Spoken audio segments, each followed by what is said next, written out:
കൂട്ടുകറി വെക്കാനായി ചേന, മത്തങ്ങ, പടവലങ്ങ, കുമ്പളങ്ങ, ഏത്തക്ക, കടലയും എടുത്തിട്ടുണ്ട്. കുക്കറിൽ വേവിച്ചെടുത്ത കടലയാണ്. ഇനി നമുക്ക് മസാല തയ്യാറാക്കാനായിട്ട് നെയ്യാണ് എടുത്തിരിക്കുന്നത്. നെയ്യ് ഒന്ന് ചൂടായ ശേഷം ജീരകം ഇട്ട് കൊടുത്തു. അതിനുശേഷം നമ്മൾ കുരുമുളകാണ് ഇട്ട് കൊടുക്കുന്നത്.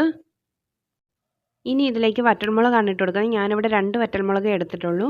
എരിവിന് ആവശ്യത്തിന് മുളക് എടുക്കാവുന്നതാണ്. ഇവിടെ കുഞ്ഞു ബേബി ഉള്ളത് കൊണ്ട് 2 മുളകേ എടുക്കുന്നുള്ളൂ. അതിനുശേഷം നമുക്ക് കറിവേപ്പിലയും കൂടി ഒന്ന് ഇട്ട് കൊടുക്കാം.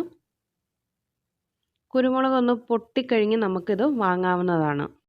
ചൂട് മാറിയ ശേഷം പൊടിച്ചെടുക്കാം. ഇനി മറ്റൊരു പാനിലേക്ക് ഒരു അരമുറി തേങ്ങ നമുക്ക് വറുത്തെടുക്കാം.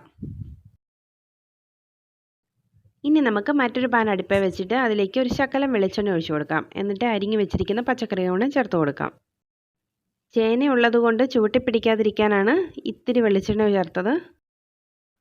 ഇനി ഇത് നന്നായിട്ടൊന്ന് ഇളക്കിയതിന് ശേഷം നമുക്കിതിലേക്ക് മഞ്ഞൾപ്പൊടിയും മുളക് പൊടിയും ചേർത്ത് കൊടുക്കാം. ഒരു 1/4 ടീസ്പൂൺ മഞ്ഞൾപ്പൊടിയും ഒരു 1/2 ടീസ്പൂൺ മുളക് പൊടിയാണ് ചേർത്തിരിക്കുന്നത്. ഇനി നമുക്കിതിലേക്ക് ആവശ്യത്തിനുള്ള ഉപ്പും കൂടെ ചേർത്ത് കൊടുക്കാം. നന്നായി ഒന്ന് ഇളക്കി യോജിപ്പിച്ച ശേഷം കുറച്ച് വെള്ളവും കൂടെ ചേർത്ത് ഒന്ന് മൂടി വെച്ച് വേവിച്ചെടുക്കാം.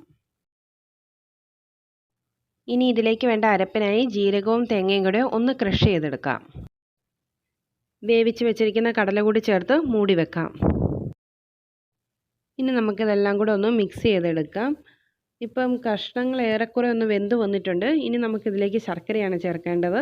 ഒരു നെല്ലിക്ക വലിപ്പത്തിലുള്ള ശർക്കരയാണ് എടുത്തിരിക്കുന്നത്. അതുകൊണ്ട് നമുക്കിതിലേക്ക് ചേർത്ത് കൊടുക്കാം. ശർക്കര ചേർത്ത് ഒന്ന് ഇളക്കിയ ശേഷം നമുക്ക് ക്രഷ് ചെയ്ത് വെച്ചിരിക്കുന്ന തേങ്ങ കൂടി ചേർത്ത് കൊടുക്കാം. ഇനി മറ്റൊരു പാനിലേക്ക് താളിക്കാനുള്ളത് കൂടെ റെഡിയാക്കി എടുക്കാം. ഇപ്പം നമ്മുടെ കൂട്ടുകറി ഏകദേശം റെഡി ആയിട്ടുണ്ട്. ഇനി ഇതിലേക്ക് നമുക്ക് പൊടിച്ചു വെച്ചിരിക്കുന്ന മസാലയും കുറച്ച് കായവും വറുത്ത് വെച്ച തേങ്ങയും താളിപ്പും കൂടി ഇതിലേക്ക് ഇട്ട് കൊടുക്കാം. എന്നിട്ട് നന്നായി ഒന്ന് മിക്സ് ചെയ്യാം.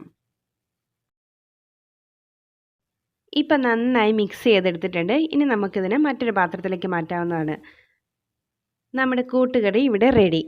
വീഡിയോ ഇഷ്ടമായ ലൈക്ക് ചെയ്യാനും ഷെയർ ചെയ്യാനും കമൻറ്റ് ചെയ്യാനും മറക്കല്ലേ. ഇതുപോലെയുള്ള വീഡിയോസിനായി ചാനൽ ഒന്ന് സബ്സ്ക്രൈബ് ചെയ്ത് എന്നെ സപ്പോർട്ട് ചെയ്യണേ. പുതിയ നല്ല വീഡിയോസുമായി വീണ്ടും കാണാം.